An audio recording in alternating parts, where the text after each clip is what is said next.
Eita! Boa noite. Sejam todos muito bem-vindos. Se você está aqui pela primeira vez, não fique assustado, tá? A gente não vai te machucar. A gente não desliga as luzes para fazer o mal com você, tá? A gente quer prender um pouco mais a sua atenção, porque a gente sabe o quanto isso é desafiador. Hoje, o que existe de mais caro para as pessoas é a atenção. E dependendo aonde a nossa atenção está toda a nossa vitalidade, não é verdade?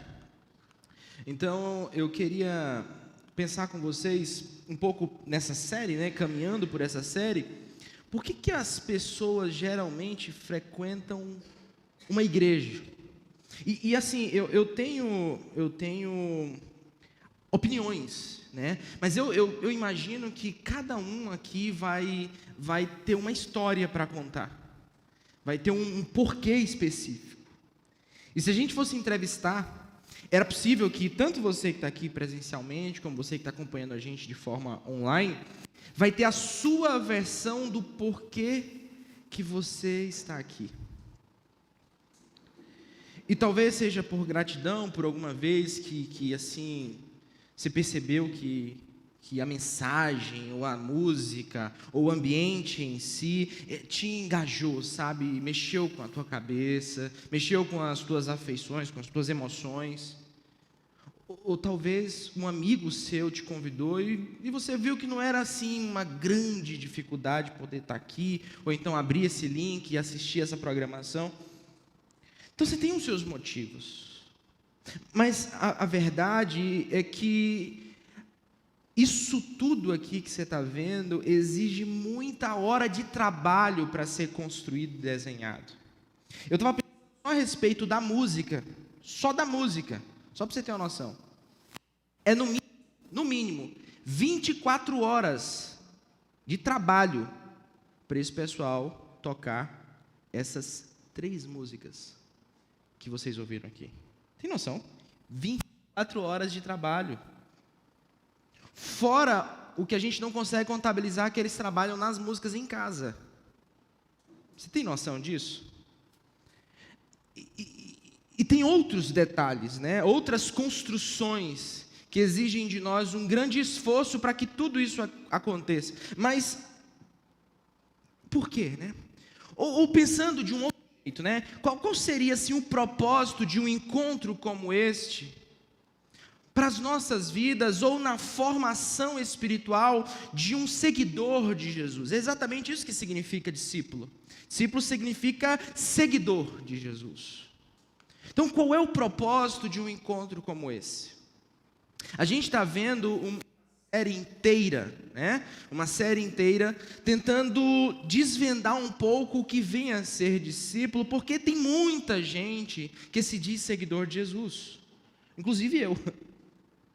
Mas eu preciso ter clara a resposta, o que significa ser um seguidor de Jesus.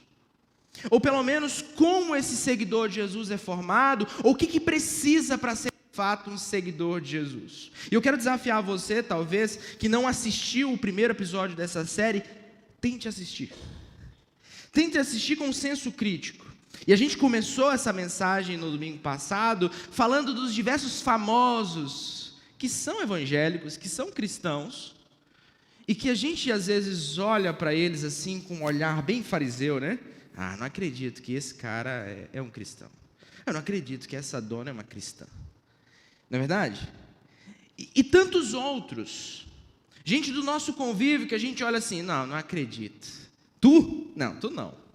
Tá de brincadeira, né? Que igreja é essa que tu é, cara? Que troço cabuloso. Tu que faz esse tipo de... Não é possível, cara. A gente precisa definir as coisas. Porque, como dizia meu avô João, pai do meu pai, quem tem boca fala o que quer, minha gente. Não é verdade? Então, o que seria um discípulo de Jesus? O que vem a ser um discípulo de Jesus? Ou pelo menos, como ele é formado? E na semana passada, a gente falou bastante sobre isso. E hoje eu quero focar especificamente em qual é o propósito deste ambiente aqui, na formação de um discípulo de Jesus. Qual o propósito deste ambiente aqui? Há algum tempo atrás, as igrejas, assim, de modo bem genérico, elas criavam estruturas de formação espiritual. E assim, eu estou dando só um dado histórico, eu não estou sendo um crítico pessimista a respeito disso. Eu estou só falando, tá? Não me julgue mal. Ou então me julgue mal, mas depois. Deixa eu falar tudo, depois você me julga, ok? Para ver se faz sentido primeiro. Então, as igrejas, o que elas faziam para a formação espiritual dos discípulos de Jesus? Basicamente, elas tinham essa noção de que tem um culto ali dominical, né, um culto de semana, um culto um pouco mais elaborado, não é verdade? E para agregar a este culto, tem o que a gente conhece popularmente, eu não sei se você vem dessa tradição, a gente chama de EBD. É uma sigla bonitinha para chamar Escola Bíblica Dominical, né? É uma escola bíblica de domingo. E para fortalecer ainda mais esse processo discipular, né? Tem os cultos doutrinários. Eles acontecem ali na terça-feira, na quarta-feira, depende da comunidade, da igreja, da denominação. Ok? Algumas tratam isso de forma muito padronizada. Mas quando a gente vai pegando o conteúdo programático de uma comunidade como essa, eu não estou falando que ela está fazendo errado, eu estou só mostrando como elas fazem. A maioria das igrejas evangélicas fazem dessa forma. O foco é na informação e não na formação do discípulo. O que é isso, Felipe? Que conversa é essa?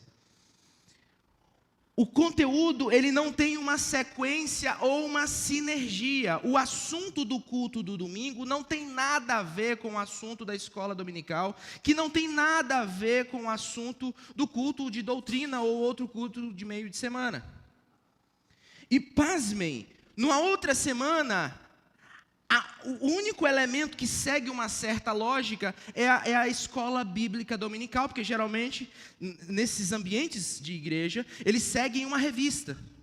E essa revista dura de 2 a 3 meses. Então, há uma lógica por trás disso, mas os outros ambientes da igreja seguem sentidos aleatórios. Eles despejam informações aleatórias. Não estou falando que são informações erradas. Entendam o que eu estou falando, pelo amor de Deus. Estou falando como é feito isso aqui. Ok? Então, eu estou falando de 3 programas, mas geralmente as igrejas têm muito mais. Tem uma oração, não sei qual dia, tem um culto do jovem, tem um culto do adolescente, tem um outro culto. E essas programações não se conversam entre si, e na outra semana já é um outro conjunto de informações. Então é uma bomba de informações. Beleza, é a maneira que as igrejas fizeram isso nos últimos tempos. Tudo bem. O ponto é que ali em meados de 70, 80, surgem os ministérios para-eclesiásticos. Felipe, que troço é esse? São instituições que, para que a igreja cumpra uma parte da sua missão, essa turma se levanta para apoiar o ministério de uma igreja local. Por exemplo, as igrejas estão capengando ali na parte de música. Então surge um pessoal, um grupo, que agora vai servir a igreja com música de muita qualidade. A igreja não está conseguindo alcançar, por exemplo, os jovens universitários. Então surge um grupo ali, uma mente brilhante por trás, e começa a pensar em como a gente consegue conversar, pelo menos, com os jovens universitários a partir do viés cristão. E assim, para cada segmento, surgem para-eclesiástica com essa finalidade de apoiar as igrejas. O ponto importante do surgimento dessas para-eclesiásticas é que, de repente, elas começam trabalhando em conjunto, ou em parceria, ou paralelo à igreja. Elas começam, ao invés de ter um foco na informação, elas começam a ter um foco na formação. E o conteúdo começa a ter mais sinergia. E quando o assunto é discipulado, isso é mais interessante ainda, porque nesse período especificamente, começou-se a vender uma ideia, que eu acho muito interessante, e que o discipulado ele precisa ter começo, meio Enfim, geralmente isso era sintetizado em uma revista. Então, discipulado em 12 lições. E ali se falava de oração, de leitura bíblica, aquela coisa toda, e era muito bacana. Eu mesmo fui discipulado algumas vezes, né? E agradeço demais pela oportunidade, pelo privilégio de ter passado por aquilo e de ter sido o alvo e ser abençoado por uma para-eclesiástica, por exemplo. Se você não sabe do que eu estou falando, não se sinta constrangido. Faça uma cara assim de quem está entendendo tudo e vai dar tudo certo no final, ok? Eu só estou dando um panorama histórico aqui de um movimento dentro das igrejas evangélicas, então talvez você não saiba do que se trata e não tem problema. Mas eu te garanto que até o fim do conteúdo isso vai ser útil para a sua vida, isso para a sua caminhada. Aí o que acontece? Quando a gente olha para uma para-eclesiástica, por exemplo, que é um programa paralelo ao que a igreja faz, eles têm um foco bacana. Então, a para-eclesiástica, ela foca basicamente em encontros. Esses encontros, geralmente, é 1 a 1. Né? Então, é alguém que tem um pouco mais de experiência, ou que pelo menos tem um acesso à revistinha antes. Ele te desafia. O que você acha de fazer o discipulado comigo? Aí você, mal não faz, né? Então, vamos lá. Então, como é que vai ser? É 1 a 1. E aí, como é que vai ser esse negócio? Só eu e você? Só eu e você. Beleza, e como é que vai funcionar? É periódico, pode ser uma vez por semana, pode ser de 15 em 15 dias, o melhor que serve na sua agenda. E a gente vai estudar o quê? Não, eu tenho um conteúdo, eu vou te passar o conteúdo que eu tenho ali. E aí a para-eclesiástica, essa instituição, ela dizia o seguinte, que todo mundo tem que passar por esse sistema, por essa estrutura de discipulado. Todo mundo precisa passar. E aí a gente começa a ver alguns problemas. Porque nem todo mundo consegue seguir a danada da revistinha. Né? Nem todo mundo tem esse time de vida livre que a maioria tem. Né? Todo mundo tem muito tempo livre, né, gente?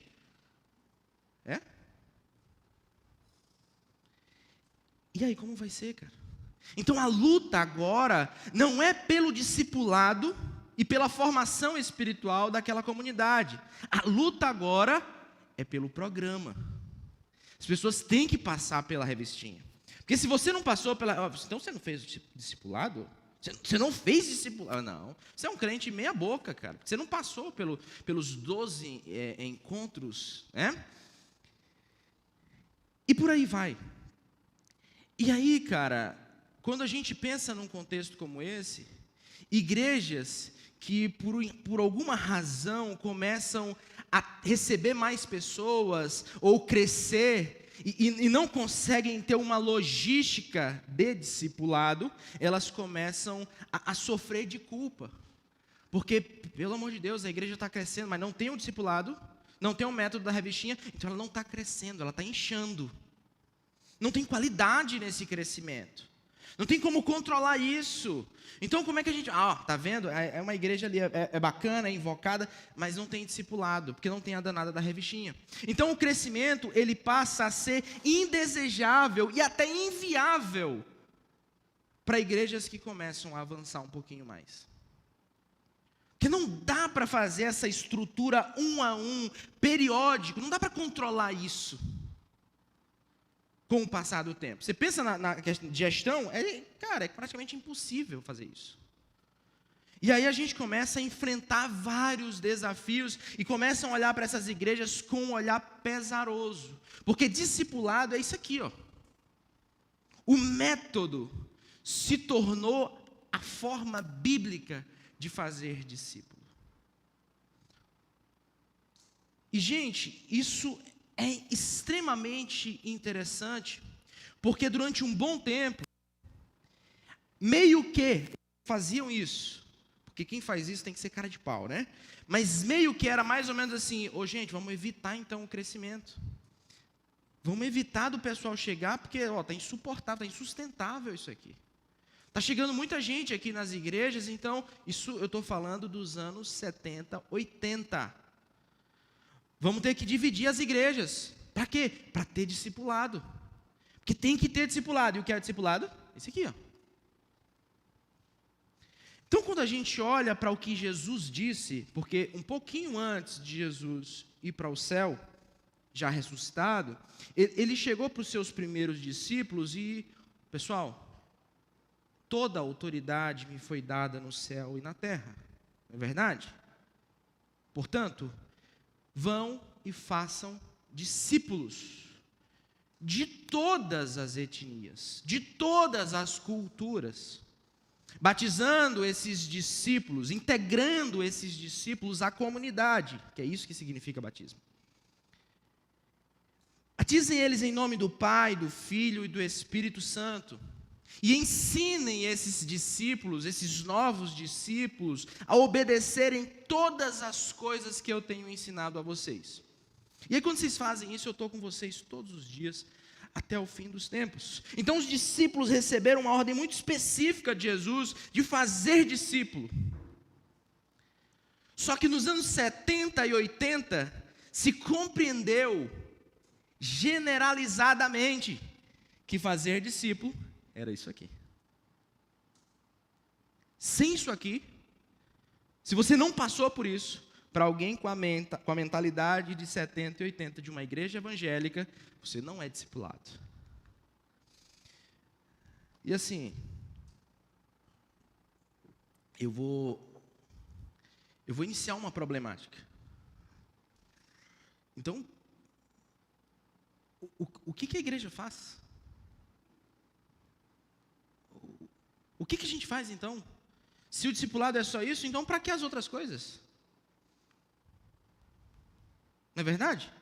Porque até onde eu sei, fazer discípulos é a missão da igreja, é a razão de ser da igreja.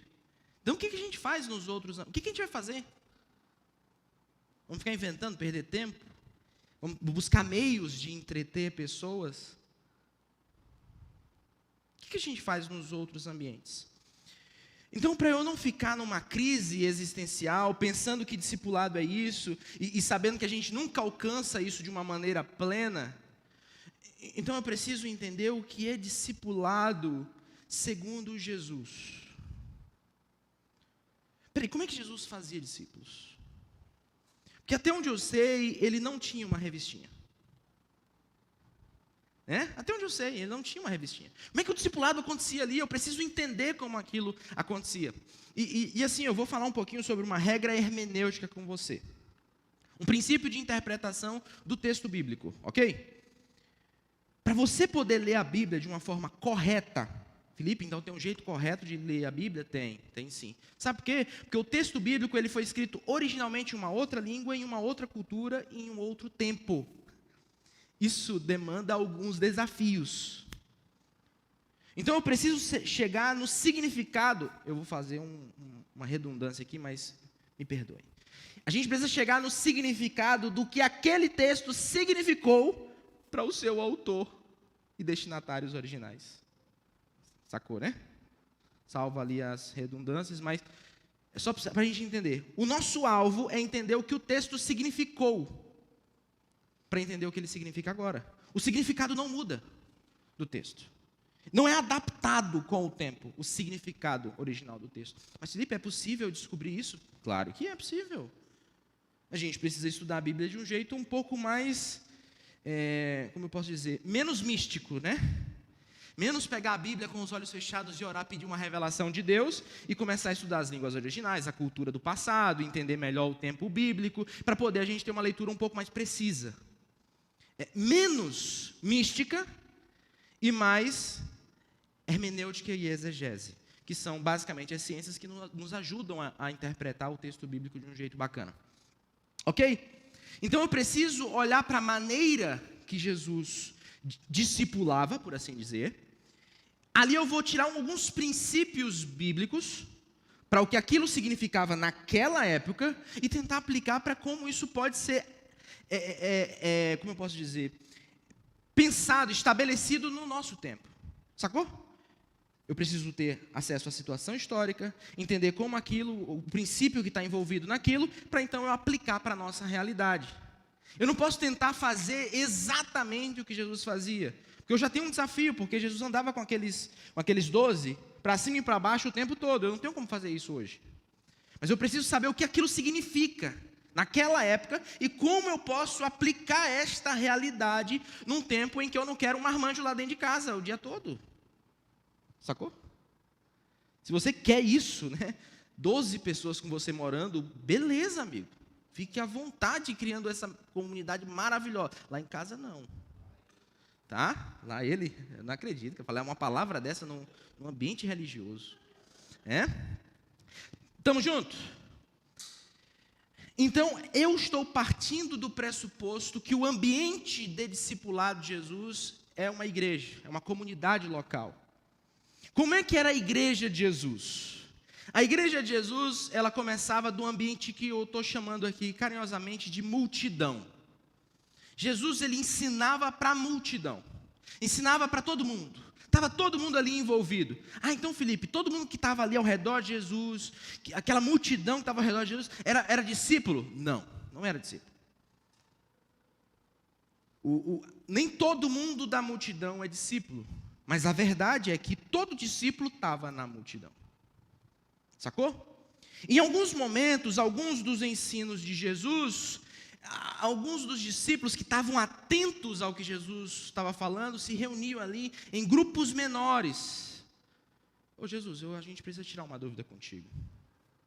Em outras ocasiões, Jesus tinha que chamar alguém assim na chincha, sabe como é isso?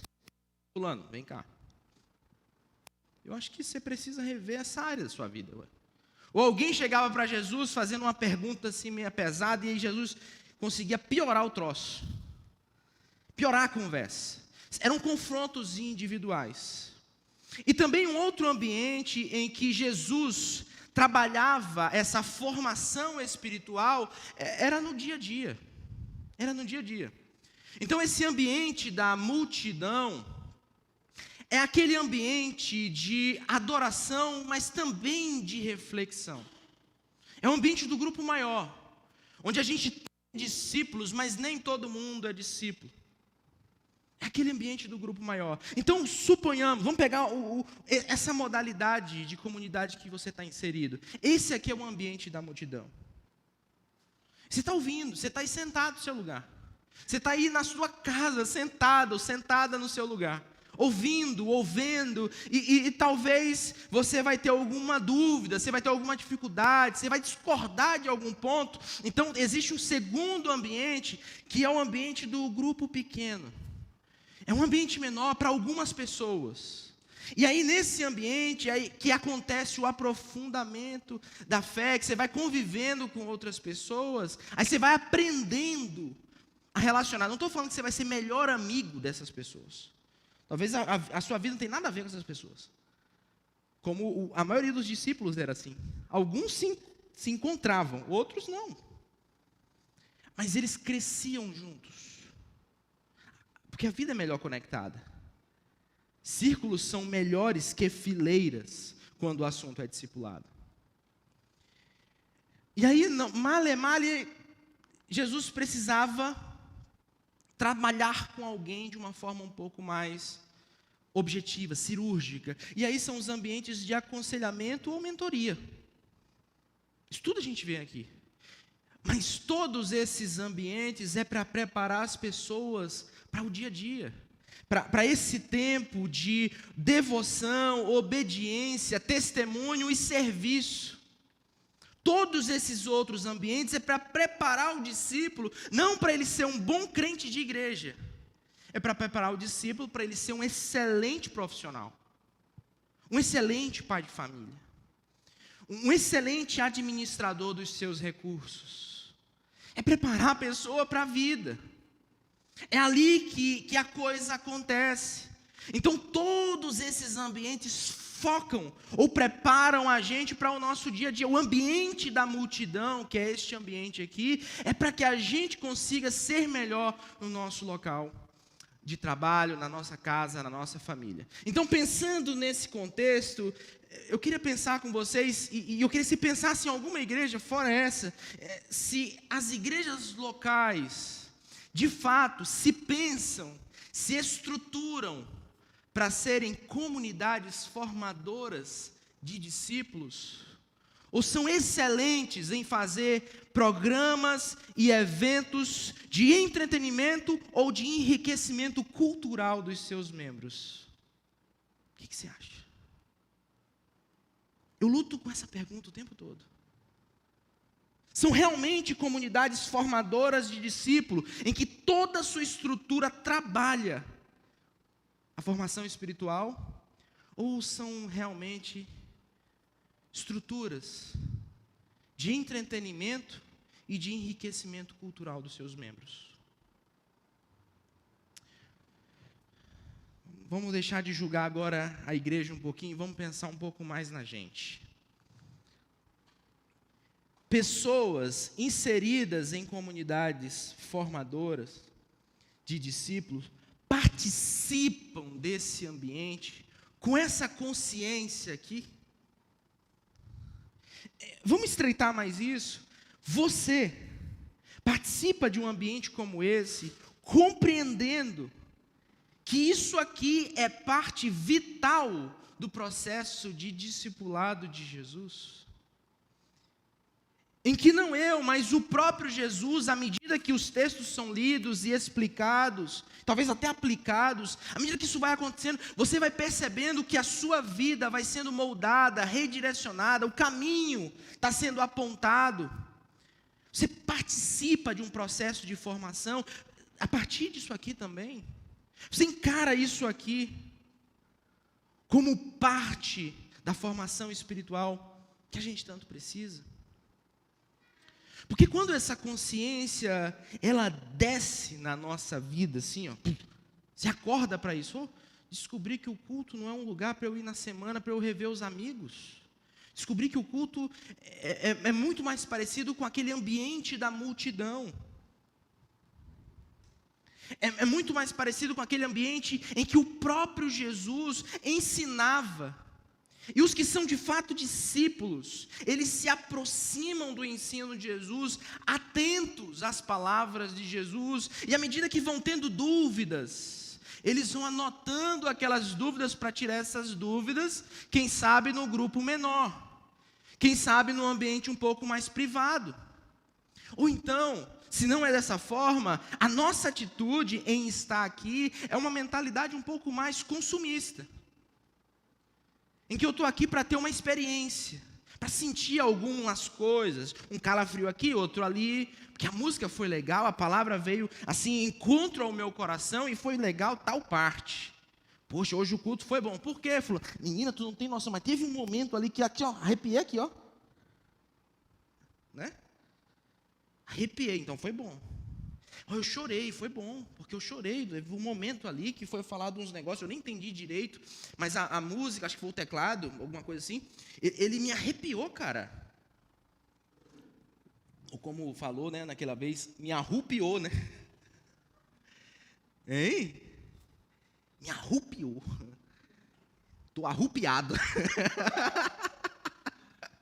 É muito legal, gente.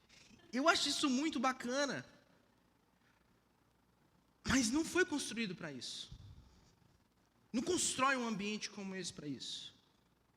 Aí quando você adquire uma consciência como essa, em que você não encara esse ambiente mais como um evento ou uma experiência, você vai pensar 10.000 vezes em faltar. Porque não é qualquer coisa. É um ambiente em que eu sou formado espiritualmente por Jesus.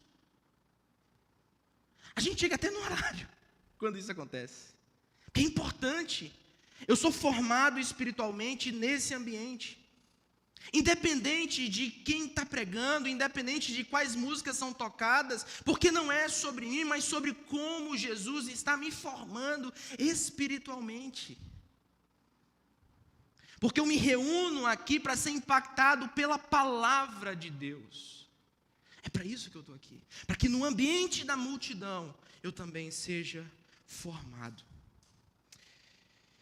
Então, pensando sobre isso, como é que as multidões integram o discipulado de Jesus? Como é que isso acontece de fato?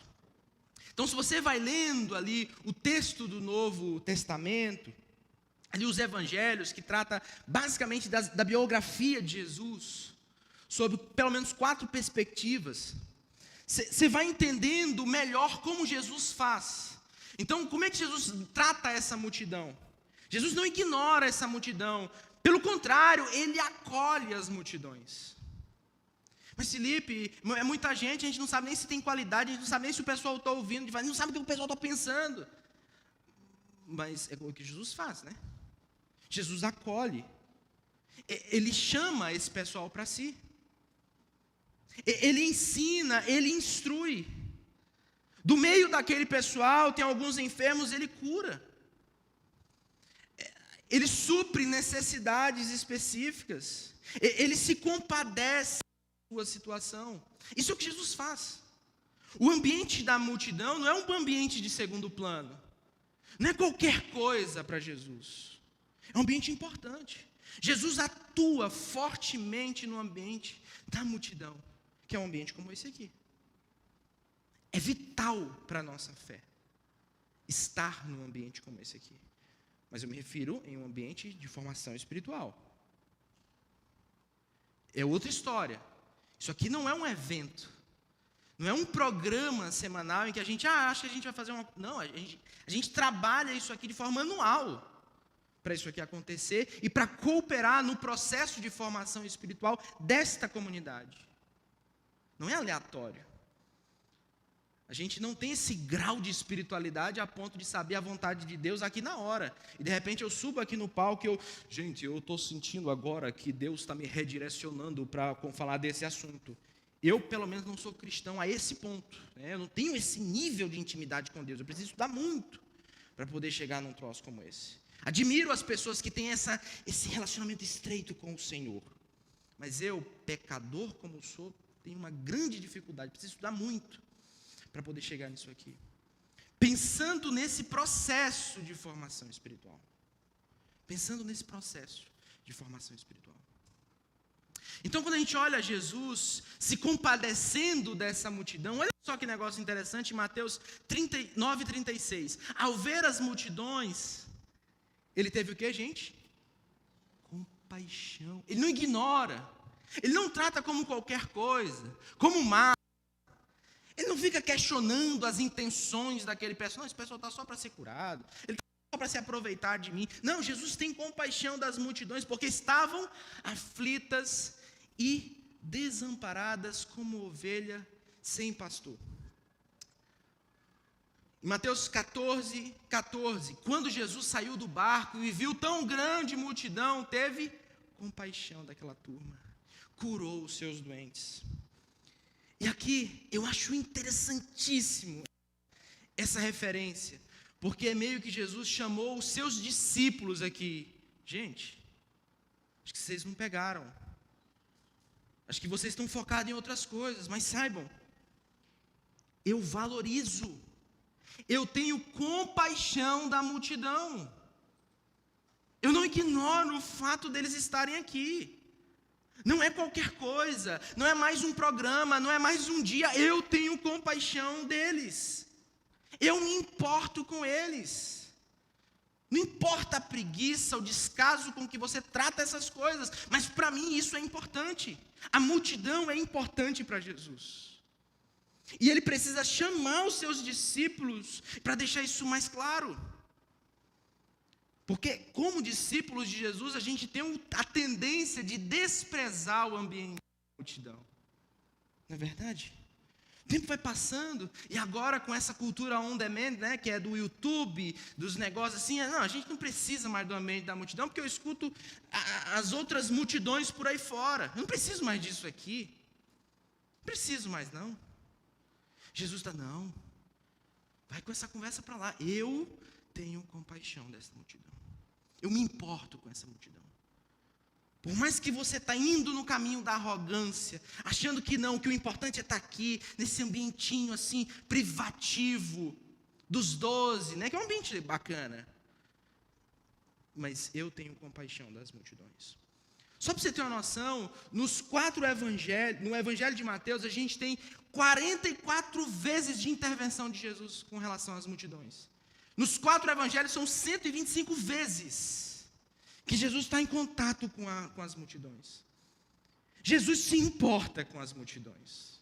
Mas entenda uma coisa, eu não estou falando que todo discipulado, toda a formação espiritual se resume a isso aqui. Não, isso é só um ambiente. Um dos ambientes. Jesus não só discipulava na multidão.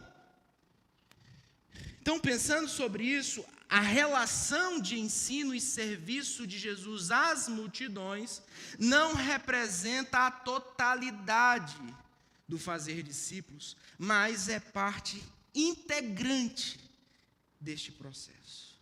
É parte integrante, necessária. Mas não é tudo. Tem muito mais.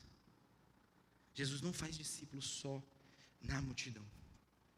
Então, pensando sobre isso, pelo menos duas afirmações são importantes. A primeira, enquanto Jesus ensina as multidões, os discípulos escutam os seus ensinamentos, no meio da multidão.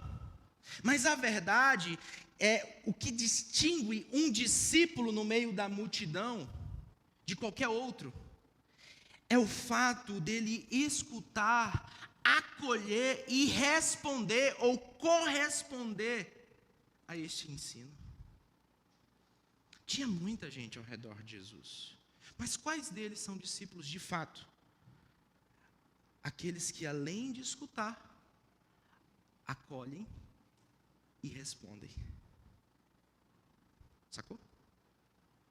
Isso me faz chegar à conclusão óbvia que nem todo mundo aqui, nem todo mundo que está acompanhando a gente em casa é discípulo de Jesus. Isso é óbvio. Quem é discípulo de Jesus, então? Quem escuta, acolhe e responde ao ensino dele. Este é discípulo de Jesus. Ah, Felipe, mas eu não tenho tanto tempo assim. Tudo bem, viva a sua vida. Muita gente viveu sua vida na época de Jesus. Felipe, mas assim, eu não tenho, esses assuntos me deixam assim entediado. Tudo bem, muita gente estava muito entediada na época de Jesus. Acontece. Paciência. Felipe, mas eu não gosto assim desse movimento, é muita gente. Muita gente tinha esse tipo de problema também na época de Jesus. Mas acontece que o ambiente da multidão, um ambiente como esse, é vital para o nosso processo de formação espiritual. Em segundo lugar, enquanto Jesus ensina e serve as multidões, os discípulos observam e aprendem como fazer. Aquilo ali não era aleatório. Aquilo não era aleatório. Eles observavam a dedicação de Jesus, eles observavam a paixão com que Jesus falava ou fazia determinadas coisas, a abordagem de Jesus, a autoridade com que Jesus fazia. É importante para Jesus. Então, no meio da multidão, o discipulado, ele acontecia. Mas perceba, é importante a gente entender. Novos discípulos, eles emergem da multidão. Eles saem da multidão. Mas aqueles que já são discípulos, eles são formados através do ouvir, observar e imitar no ambiente da multidão. Sacou? Felipe, mas eu ouvi dizer que essa igreja é só voltada para quem não gosta de igreja. Desculpa a arrogância com que eu vou fazer essa pergunta, mas é de coração e com o máximo de humildade, que eu quase não tenho humildade. Vou tentar ser bem humilde na pergunta.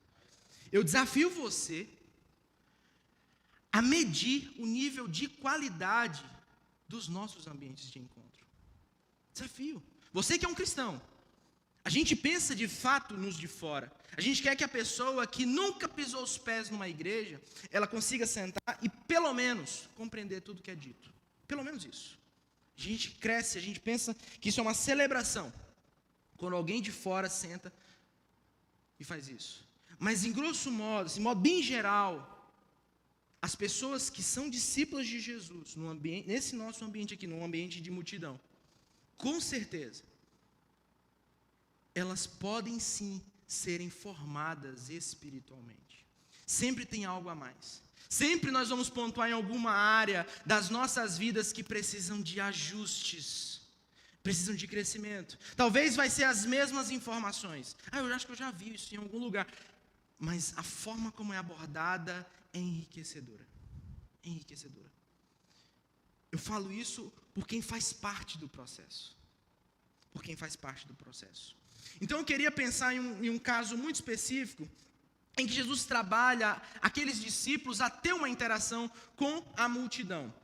Olha só, Lucas capítulo 9. Ao voltarem, os discípulos eles estão voltando de um ambiente de missão. Jesus mandou essa turma ir para algum lugar e eles obtiveram sucesso nessa ida lá. Então eles estão vibrantes, eles estão felizes da vida, porque Jesus mandou eles fazerem uns negócios, e eles conseguiram fazer, e foi tão bacana, e eles estão vibrando com isso. Não é à toa que o próprio Herodes ficou desestabilizado com a fama de Jesus que só crescia. Eles estão voltando à missão, e os apóstolos estão relatando para Jesus, né? Olha, Jesus, foi bacana demais, a gente fez isso, fez aquilo, o pessoal mudou de vida, o pessoal foi curado. Jesus, você tinha que falar, Jesus.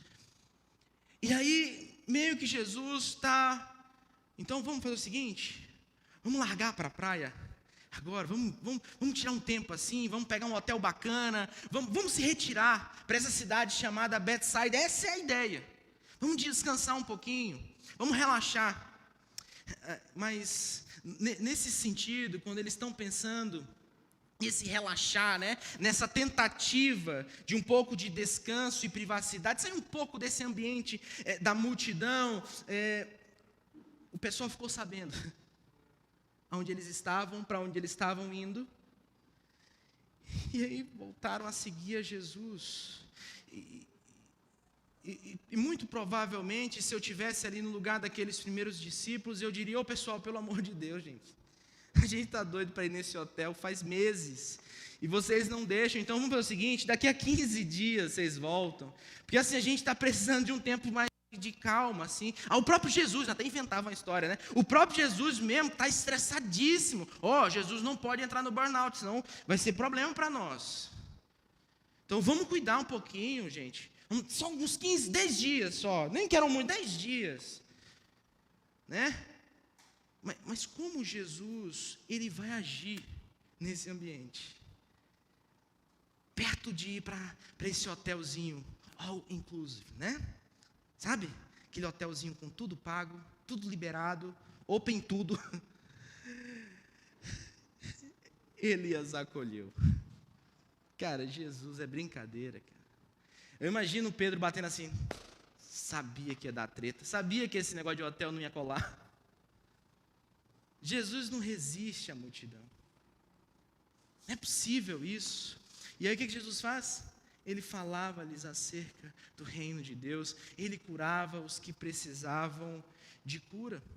O que Jesus está fazendo? Ele está recebendo essas pessoas. Ele está reorientando essas pessoas. Ele está restaurando essas pessoas, que é o ministério de Jesus. Sabe por que Jesus faz isso? Porque ele se importa com a multidão. E é importante isso, porque em geral, nós, discípulos de Jesus, a gente tem uma certa dificuldade de ter os mesmos interesses de Jesus. Então, quando a gente vê esses 3 movimentos, assim, de Jesus diante das multidões, a gente precisa entender como discípulos de Jesus, que a gente precisa ouvir, observar, e ser impactados, e até mesmo imitar Jesus nesse processo. Por mais difícil que isso possa parecer, em muitos momentos da nossa vida, a gente vai ter que abrir mão de alguma coisa, porque Jesus quer nos usar na direção de pessoas que precisam do nosso acolhimento, que precisam de reorientação, que precisam de restauração. Muitas vezes. Então, ao fim da tarde, depois que Jesus acolhe aquela turma toda, eu gosto dos 12, os 12 são muito engraçados, né? Vou até tomar uma água para falar desse momento. Ao fim da tarde, eles chegam para Jesus assim, puxa assim o vestidão de Jesus, assim: ô Jesus, cara, manda o pessoal embora, cara. Chega, né? Vamos para Betsaida, Palace Hotel, né? Vamos embora, cara. para que eles, Jesus, manda eles embora assim, não é porque a gente não gosta do pessoal, não, a gente está preocupado com o pessoal, sabe? Manda eles embora assim, porque já está um pouco tarde, então eles precisam talvez encontrar comida, uma pousadinha, né? Nessa temporada aqui, é difícil encontrar hotel, Jesus, na nossa região. Então vamos fazer o seguinte, manda eles irem logo, porque aí, sabe, né, Jesus? E aí eu fico pensando se isso realmente é uma preocupação, ou se na verdade eles estão se entregando à comodidade, à preguiça, ao ócio, né? A falta de empatia. O que a gente está vendo nesse contexto é, será que eles estão realmente preocupados com o bem-estar desse pessoal? Indicando direcionamentos, né? Será que é isso? Jesus, ele responde de um jeito que é muito desanimador para a maioria de nós. Vamos fazer diferente? Deem vocês mesmos algo para eles comerem. Eu imagino o discípulo que foi dar esse aviso, sem voz. Jesus, espera aí, o senhor não está entendendo. O senhor não pegou, né? Jesus, isso é impossível.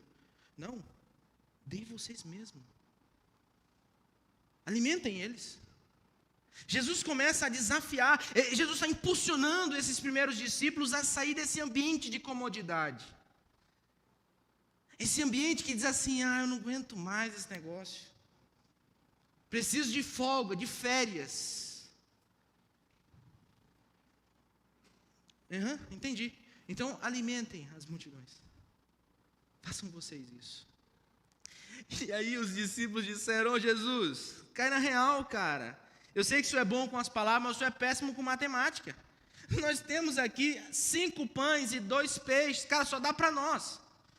E no máximo, e com certeza a gente vai ficar com fome. Então não faz sentido, meu velho, a gente fazer isso, vamos dispensar esse pessoal logo. Jesus, são, sei lá, umas 20 mil pessoas. Só homens tem 5 mil nessa turma.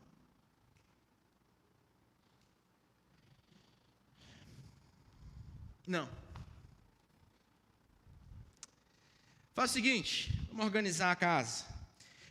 Faça esse pessoal sentar em grupos de 50. Os discípulos deram uma respirada funda, né? Porque Jesus manda e eles só obedecem, né? Beleza, então. E fizeram. Os discípulos assim fizeram e todos ficaram ali calminhos, né? Então, o que está acontecendo aqui? Vamos tentar ler o cenário. Os recursos são limitados. Não tem como fazer nada. O desafio, eu coloquei imenso, mas a verdade é que é impossível. Não é verdade? Convenhamos, é impossível isso aqui. Isso aqui só rola nessas histórias. Quando você vê isso aqui, não, né? Isso é só Jesus. Só Deus pode fazer um troço desse. E é verdade. Então o imenso é quase que um eufemismo para o que está acontecendo aqui. Então pensa comigo, o que você faz quando os seus desafios são imensos, mas os seus recursos são limitados? O que você faz? O que geralmente a gente faz quando isso acontece? Jesus, ele dá a receita do bolo. Acho que não tinha nem como conferir o pessoal se eles não tivessem sentado antes. O que Jesus faz? Ele começa um processo de reestruturação do ambiente. Vamos organizar a casa primeiro. Sentem ali em grupos ali de 50 e começa a reestruturar. Então, por exemplo, mas a gente está vivendo uma vida frenética, estou sem tempo para nada, mas eu quero fazer algo mais, eu quero avançar em algumas áreas da minha vida. Primeiro lugar, reestruturar, cara. O desafio está muito grande, os recursos são limitados. Reestrutura, repagina a agenda, refaz as coisas, tira alguns compromissos a mais, melhora ali a tua dormida para tu acordar um pouco com mais vigor, resolve um negócio. Mas eu estou sem dinheiro para nada. Primeiro passo, cara, reestrutura o negócio, refaz o orçamento, faz alguns cortes ali pessoais, mas tem que reestruturar, tem que organizar a casa. A gente não tem que ficar no meio de todo esse colapso, se ajoelhar assim diante de Jesus. Oh, Jesus, resolve o problema. Não. Primeiro passo, Jesus dá o direcionamento. Faz assentar em grupos de 50, reestrutura o negócio. Vamos organizar as coisas. Vamos organizar o ambiente de trabalho. Vamos organizar primeiro. Jesus, vamos organizar primeiro. Faz a tua parte. Você consegue? Organizar em grupos de 50? Consigo. Então, pronto, começa pelo que você consegue. Começa por onde você consegue. É o que acontece aqui. E aí a história continua. Tomando os 5 pães e os 2 peixes, foca nessa parte. Olhando para o céu, Jesus deu graças e os partiu. Jesus ele não está focado nem no tamanho da multidão e nem nos problemas que os discípulos trouxeram. Para onde é que está o olhar de Jesus, gente? Para os céus. Ele sabe, Jesus está cansado de ver Deus fazendo intervenções gigantescas nas nossas vidas. Quantas coisas a gente já construiu, já fez, que a única resposta para isso é: Deus me ajudou. Deus me ajudou. Deus me redirecionou. Deus fez. Deus está por trás disso. Deus construiu isso. Não faz sentido eu ter o que eu tenho agora se não fosse a poderosa mão de Deus. Jesus sabe disso. Então Jesus não olha nem para as multidões e nem para a escassez dos recursos. Jesus olha para os céus. O foco de Jesus está nos céus. E aí a história continua. Em seguida entregou para os seus discípulos, para que servissem o povo. Eu já falei sobre esse princípio algumas vezes nessa comunidade, mas vale a pena sempre ressaltar. Deus quer que você seja parceiro dele no que ele está fazendo no mundo. Sacou? Deus abraça pessoas com o seu abraço. Deus ama pessoas com o seu amor. Quando Deus quer dar uma galinha guisada para alguém, sabe, aquela galinha da terra, galinha de capoeira, Ele usa o teu tempero, a tua panela, o teu gás, a tua galinha. E Ele abençoa a pessoa. Vocês estão entendendo esse negócio? Esse é o princípio da cocriação. A cocriação.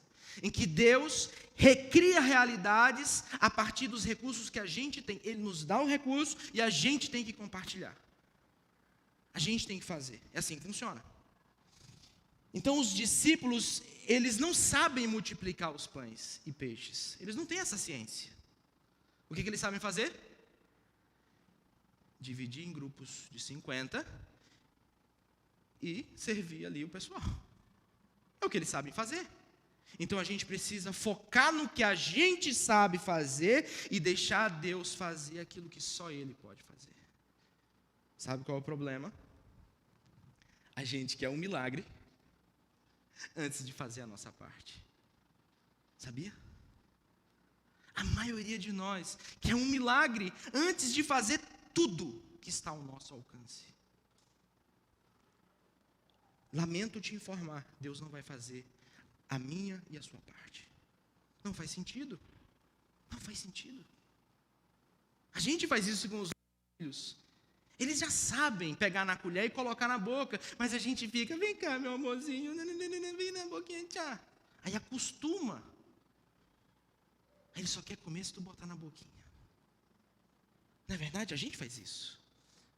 Já sabe fritar um ovinho, fazer um arroz, mas a gente vai acostumando. Aí esse filhinho já está com 35 anos e não consegue fritar um ovo e fazer um arroz. Olha.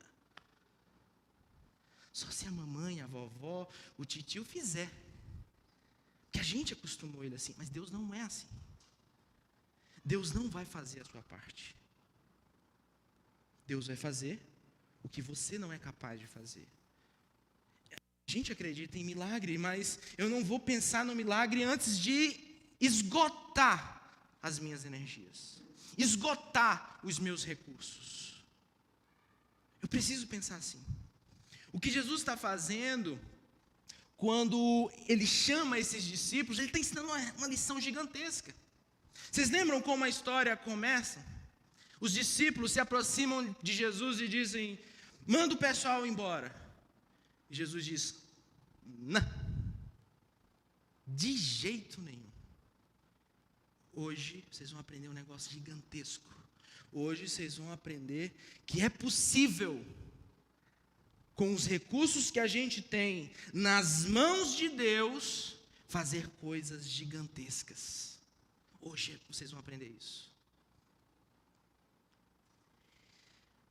Essa é a nossa função enquanto povo de Deus. A igreja, ela existe para inspirar pessoas a seguir a Jesus. Como é que a gente faz isso? A gente consegue mudar o coração das pessoas? De jeito nenhum. Mas a gente pode sim criar ambientes que inspiram pessoas para isso. Eu posso usar do que existe de mais tecnológico e de mais inovador possível para fazer com que essa mensagem chegue a você. Essa é a minha parte. Os músicos podem usar todos os recursos que estão à sua disposição para fazer com que a música chegue ao seu ouvido, à sua percepção, da melhor maneira possível. A gente pode fazer isso. A gente pode focar na parte da gente, usando tudo que a gente tem, da melhor forma possível, porque essa é a nossa parte. Mas nós acreditamos que Deus pega os nossos recursos, aquilo que a gente tem, para fazer aquilo que só Ele pode fazer. A gente acredita em milagre, mas não antes de esgotar todas as nossas energias. Não antes de reestruturar.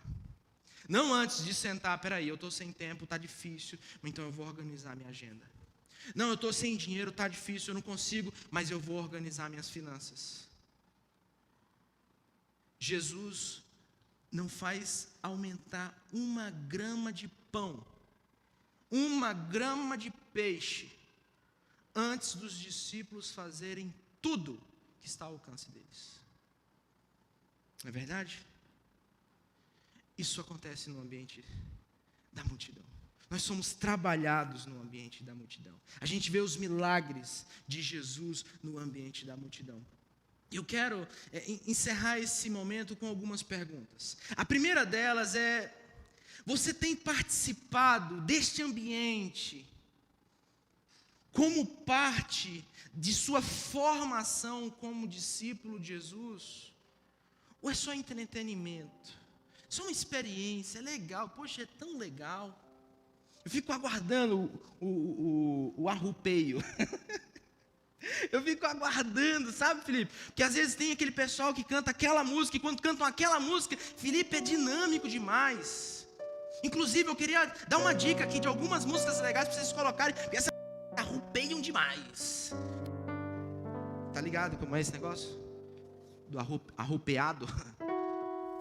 Felipe, eu acho que vocês deviam falar mais desse assunto, porque esse assunto aqui, ele está na moda, ele funciona. Não, cara, você não entendeu. Você não pegou a ideia. Não é só uma experiência. Não é só um evento que a gente está organizando para ser legal. É um ambiente que faz parte, é vital para o nosso processo de formação espiritual. Um vídeo legal no YouTube não substitui esse ambiente. Não substitui. Eu sei que a cultura on demand, que você escolhe o que você quer ouvir, quando você quer ouvir, do jeito que você quer ouvir, é muito bacana. E viabilizou muita informação. Mas excesso de informação não é o mesmo que formação. Não é o mesmo. É diferente isso. Jesus está formando discípulos no ambiente da multidão.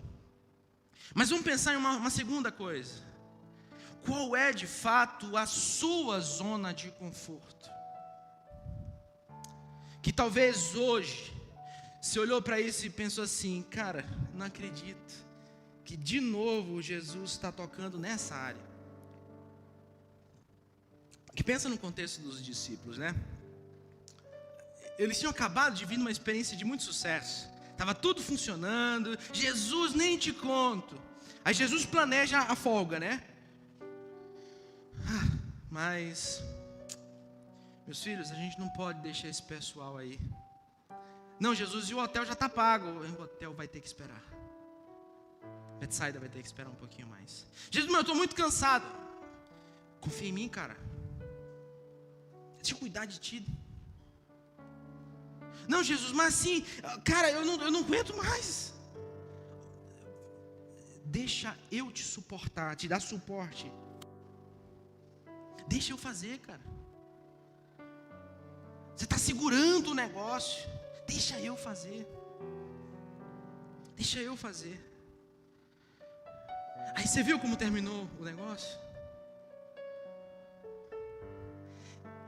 Os discípulos terminaram a experiência, cada um com um cesto de pão. Eles tinham 5 pães e 2 peixes. Não foi assim que começou o processo? A gente não viu isso acontecendo? Cadê? Olha o texto bacana. Recolheram 12 cestos.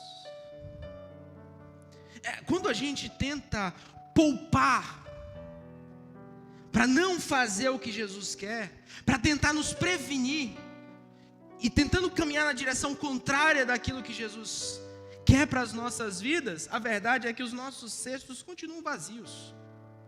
Sacou? O negócio só aconteceu de fato quando esses discípulos decidiram colocarem-se nas mãos de Jesus. Não é sobre doar 5 pães e 2 peixes. Não é isso. A retórica aqui não é isso. Na verdade é muito pior. É se colocar tão completamente nas mãos de Jesus. É mais que isso. Jesus nos desafia a sairmos da nossa zona de conforto para nos formar e ser o nosso sustentador. Deixa Ele cuidar das tuas necessidades. Todas as vezes que você tentou fazer isso, você se mostrou insuficiente para gerir as suas emoções, para gerir o seu tempo, para gerir o seu... Faz do jeito de Deus. E aí você pode contar com os recursos e as bênçãos, o milagre de Deus. Diante deste desafio dado a você por Jesus, por que Ele está discipulando aqui? Aonde estão os teus olhos? Nos recursos que são limitados? No tamanho do desafio? Isso é o que toda pessoa que vive por conta própria faz. Tenta fazer diferente agora. Reestrutura as coisas. Não fique só de joelhos orando e pedindo para Deus o milagre, não. Ajusta as coisas. Refaz a agenda, sai daqui pensando, eu preciso essa semana refazer minha agenda. Eu preciso que o meu tempo tenha mais qualidade. Eu preciso fazer mais. Eu preciso ser uma bênção na vida de tantas pessoas, mas por causa da minha má gestão de tempo, não tenho tempo para nada. Nem para mim, quanto mais para Deus. Quanto mais para Deus. Está trabalhando, eu estou dormindo. Quando é para eu estar dormindo, eu estou trabalhando. Que vida é essa? Que vida é essa? Ou então, em relação às suas finanças, cara. A maior parte das pessoas que eu conheço está endividada. O nosso tempo tem feito com que a gente queira comprar cada vez mais coisas, das quais a gente nem usa. Uma boa parte a gente nem usa, nem usufrui. A gente vai comprando, vai fazendo, vai comprando, vai fazendo, vai comprando mais caro. E quando surge uma oportunidade de abençoar com os nossos recursos, a gente não tem. Não tem, porque já foi gasto aleatoriamente com um monte de coisa. Jesus, eu quero uma bênção na minha área financeira. Seria muito fácil se a gente usasse uma retórica tipo assim: vem cá, deposita um troço aqui e Deus vai te abençoar. Só que eu estaria te enganando, porque Deus não vai te abençoar, você só vai ficar sem esse dinheiro. Sacou? Essa é a verdade. Primeiro, faz o que você consegue fazer. Reestrutura as coisas. Vai para o orçamento. refaz. Felipe, eu não sei como fazer isso. Então paga qualquer curso aí de finanças na internet. Chama alguém para te ajudar nisso. Entre em contato com o nosso Instagram e alguém vai te ajudar. Alguma pessoa que é especialista nessa área vai te procurar. Chega lá, eu preciso de ajuda na área financeira. Vai ter alguém que vai te ajudar. No Instagram ali da nossa igreja. Porque a gente sabe que muita gente quer abençoar, mas não consegue. Porque está até aqui, ó, do teu lado. Fala sério, quando você abençoa é legal, né? Jesus usa o que a gente tem. É o princípio da cocriação. É o nosso tempo, é a nossa vida, são os nossos recursos e Ele quer nos usar. O desafio é gigante. Os recursos são limitados. Mas se a gente está olhando para a direção certa, Ele pode sim fazer um milagre. Eu queria convidar você a orar comigo nesse fim de encontro. E eu queria te desafiar a colocar a sua vida nas mãos de Deus. A você talvez dar um passo a mais. Talvez até hoje, o máximo, o mais longe que você conseguiu ir foi para o ambiente da multidão. E talvez você entendeu que você precisa dar um próximo passo numa caminhada com Deus. Você entendeu hoje que talvez, e muito provavelmente, você não tem nada de discípulo de Jesus. Até agora você é discípulo de si mesmo.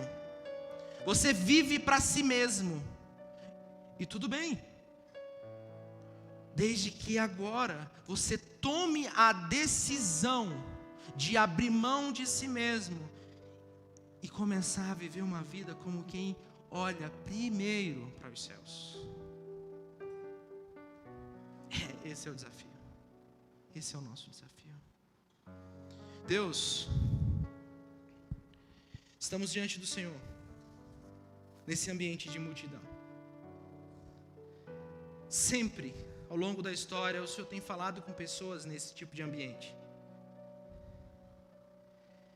Vidas foram ou começaram a viver grandes transformações em um ambiente como esse. Porque o Senhor é gracioso, porque o Senhor é bondoso.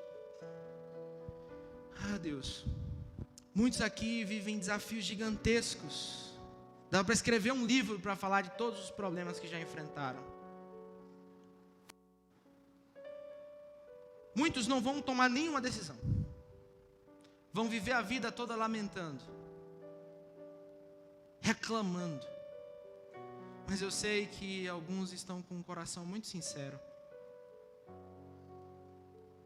e precisam de mudanças que só o Senhor pode fazer. Sob os nossos olhares, o olhar humano não tem jeito. Mas hoje eles entenderam que precisam depositar suas vidas nas suas mãos, Senhor. O Senhor sempre acolheu as multidões. Acolhe essa pessoa hoje, Senhor. Talvez pela primeira vez, ele e ela está diante do Senhor. Por favor, Deus, tem misericórdia de nós. Tem coisas que só o Senhor pode fazer. Nos ajuda a fazer o que a gente precisa fazer. E que depois de tudo, de esgotar os nossos recursos, a gente tenha coragem de levantar a cabeça e olhar para os céus e esperar do Senhor. Não importa o tamanho do desafio, a gente quer começar a confiar em Ti. E alguns decidem começar agora. Ainda dá tempo, Senhor. Por favor, nós te pedimos no nome de Jesus. Que a graça de nosso Senhor Jesus Cristo, que o amor de Deus, nosso Pai, que a presença, o conforto do Espírito Santo possa nos conduzir ao longo da semana, hoje e sempre. Amém. Que Deus abençoe as nossas vidas, gente. Uma boa semana.